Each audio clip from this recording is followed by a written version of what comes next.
You're alone. You know you're alone. The doors are locked, the house is empty, and yet, right now, every cell in your body is telling you that someone is here. In the room with you, just behind you, maybe, or standing in the doorway, or watching from the dark end of the hall. You didn't hear anything. You didn't see anything. But the feeling is absolute, a deep, primal certainty that you are not alone. Your skin crawls. You slowly turn around, and there's nothing there. So what just happened? There was no sound, no movement, no figure. Your senses gave you nothing. And yet your brain served up one of the most powerful specific feelings a human can have, the presence of another person. Where does that feeling come from, if not from your eyes or your ears? Why can you feel someone in the room when there is demonstrably no one there? This experience has a name. Scientists call it the sensed presence, or the felt presence. And it is far more common than people admit because most people are too unsettled to talk about it.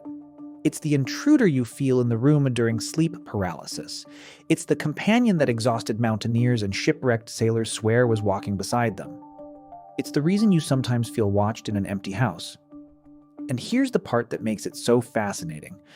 The sensed presence isn't a ghost, and it isn't your imagination running wild. It's a specific, identifiable thing your brain does, and neuroscientists have gotten so precise about it that they can now create the feeling on demand, in a lab, in people who are wide awake. So let me show you what's actually happening when you feel a presence in the room. By the end, you'll understand the social machinery in your brain that's always searching for other minds, the reason it's wired to sense people who aren't there, the astonishing experiment where scientists conjured a ghost out of a person's own body, and why that presence in the dark feels so often like a threat. Let's start with a fact about your brain that sounds obvious but changes everything. You are a profoundly social animal, and your brain is built first and foremost to deal with other people. For your ancestors, almost nothing mattered more than tracking the other humans around them. Who's friend? Who's foe? Who's watching? Who's approaching? What are they thinking? What do they want? Reading and modeling other minds was a full-time survival job, and so your brain devoted enormous resources to it. You have entire networks dedicated to detecting other agents, other beings with intentions, and to building a model of their minds. This machinery runs constantly, automatically in the background, whether you want it to or not. You don't decide to sense that someone is behind you in line or to feel the weight of a stranger's stare. Your brain does it for you all the time. And here's the crucial thing about a system that important. It doesn't wait for certainty. It's built to detect the possibility of another person from the faintest, most ambiguous scraps of information. A creak, a shift in the air, a shadow, a feeling you can't name. Because when it comes to detecting another agent, your brain runs on the same brutal logic as every other survival system you have. Think about the two ways this detector can be wrong. It can fail to notice a person who's actually there, or it can sense a person when no one is present. Now put yourself back in the ancient world, alone in the dark. If you feel a presence that turns out to be nothing, you get a jolt of fear, you spin around, you feel a little foolish, and that's the entire cost. But if you fail to sense a person who really is there, an enemy, a predator, someone waiting in the dark, that mistake can end your life. Those two errors are not remotely equal. One wastes a little adrenaline, the other gets you killed. So evolution tuned your agent detector exactly the way it tuned your fear of the dark and your tendency to see faces in the shadows. Massively toward false alarms. Feel the presence 1,000 times when nothing's there, because it's worth it to never once miss the presence that is.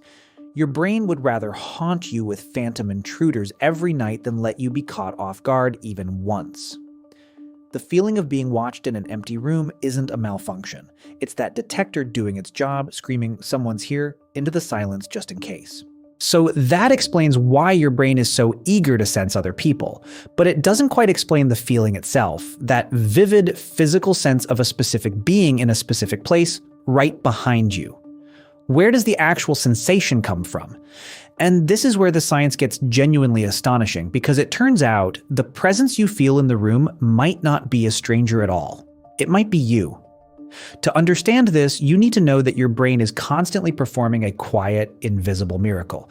It's keeping track of where your body ends and the rest of the world begins.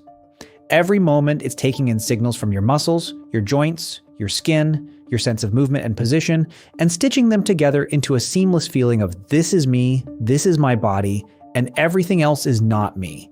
That boundary, the line between self and other, feels rock solid and obvious, but it isn't built in. It's constructed, moment to moment, by your brain, in a region deep in the fold where the temporal and parietal lobes meet.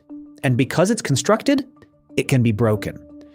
A team of neuroscientists proved this in one of the eeriest experiments ever run.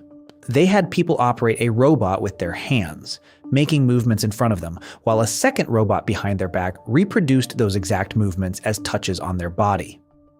When the touch on their back happened at the same instant as their hand movement, everything felt normal. The brain understood, I'm doing this. This is me. But then the scientists added a tiny delay. Now the person moved their hand, and a half second later they felt the touch on their back. That small mismatch was all it took. The brain could no longer file those signals as self. The movements were the person's own, but the timing was wrong, so the brain did something extraordinary. It concluded that the signals must be coming from someone else. And the participants, wide awake in a bright lab, suddenly felt it. A presence standing right behind them. Some felt multiple presences. A few were so disturbed they asked to stop. There was no one there.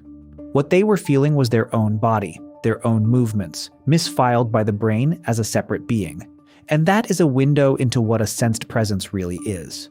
It's what happens when the machinery that separates you from the world hiccups, and a piece of your own self-model gets tagged as another. Your brain takes signals that are really you, your own body, your own position, your own faint movements, and attributes them to a second person in the room.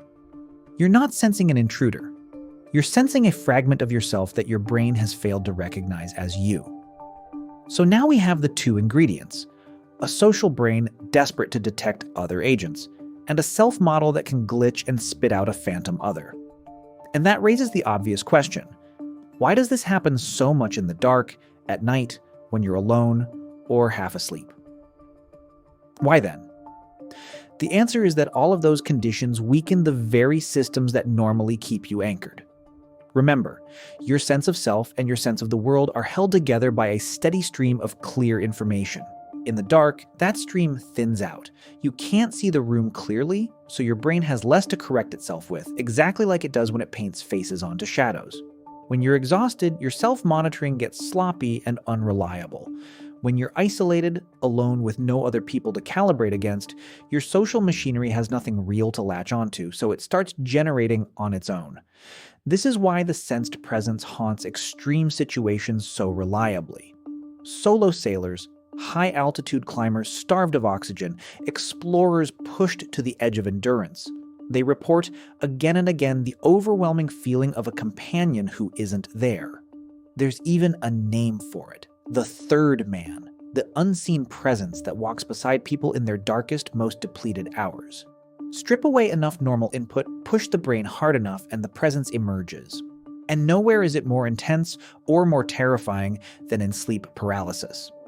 When you wake in the night with your body still locked in the paralysis of sleep, unable to move, your dreaming brain and your waking brain overlap. Your threat detection systems are switched on high alert, but your muscles won't respond. And into that helpless, frozen state, your brain delivers the sensed presence in its most nightmarish form. The intruder. A malevolent being in the room, watching you, sometimes sitting on your chest, radiating menace. People across every culture and every century have reported this same figure, the demon, the witch, the shadow in the corner. It feels like the most real thing that has ever happened to you. And it is your agent detector and your glitching self-model, firing together, in a brain that's terrified and can't move. Which brings us to the last piece. Why is the presence so often frightening? Because the feeling itself is neutral, just the raw sense of another being. Everything else, whether it feels like a threat or a comfort, is painted on by context.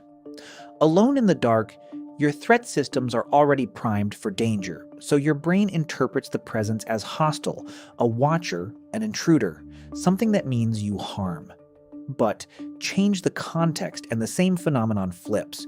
The climber dying on the mountain, desperate for help, feels the presence as a guardian, a companion, a protector guiding them home. Same machinery, same phantom, opposite meaning. The presence is a blank, and your brain fills it in with whatever your situation leads it to expect. In fear, it becomes a monster. In hope, it becomes a guide. So put the whole thing together, and the ghost in the room dissolves into something far stranger and far more human. When you feel a presence in the dark, what's happening is this. You have a brain built above all else to find other people, tuned so sensitively that it conjures them out of silence. Because for your ancestors, missing a real person was fatal, and imagining one cost nothing. That brain holds the boundary between you and the world together moment by moment. And in the dark, in exhaustion, in the borderland of sleep, that boundary phrase and a piece of your own self leaks out and comes back to you wearing the shape of a stranger. And then your fear or your hope gives that stranger a face. Every part of it is your own mind working exactly as it was built to work. So the next time you're lying in the dark and that cold certainty washes over you, the feeling that someone is here, that you are being watched, that a presence is standing just beyond your sight, take a breath before the fear takes hold. Turn around if you need to. There's no one there. What you're feeling is the most social organ in the known universe, running its endless search for other minds and finding, in the empty dark, the only other mind it can always reach, its own.